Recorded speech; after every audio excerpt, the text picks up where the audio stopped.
और भी कई जगह से ये ऑडियो मेरे पास आ चुकी है कि रोजे की हालत में क्या बड़े इस्तिंजा करते वक्त यानी लेटरिन धोते वक्त क्या रोजा टूट जाएगा नहीं टूट जाएगा। देखें ऑडियो में जो मसला बयान किया गया है वो है तो बिल्कुल दुरुस्त और बाहर शरीयत रोजा तोड़ने का बयान में वो चीज मौजूद है,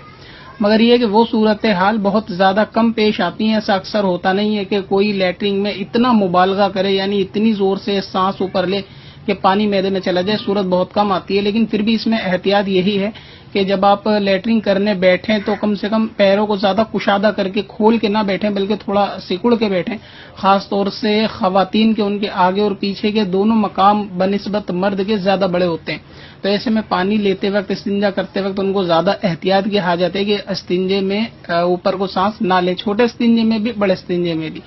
और इसमें करना ही चाहिए जब आप इस्तिंजा करने के लिए बैठें यानी शुरू करें तो उस वक्त सांस ऊपर लेकर सांस को रोकें और उसके बाद इस्तिंजा करें और उसके बाद धीरे धीरे सांस को छोड़ दें। मगर ये कि लेटरिन धोते वक्त अगर कोई बहुत ज्यादा ऊपर को सांस खींचेगा तो ऐसी सूरत में पानी अंदर जाने का अंदेशा रहता है जिससे रोजा फासिद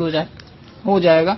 मगर हर शख्स का ऐसा हो ऐसा नहीं है, 1000 में से शायद 1-2 मामले ऐसे होते होंगे, शायद ही, वो भी कंफर्म नहीं है, लेकिन अमूमन ऐसा नहीं होता। ये लोगों के जहन में क्या होता है कि सवाल सुनकर थोड़ा वसवसा आ जाता है कि हमने भी मतलब इस बात में ध्यान नहीं दिया कि हमारा रोजा रहा या नहीं रहा, तो इससे रोजे पे अक्सर कोई फर्क नहीं पड़ता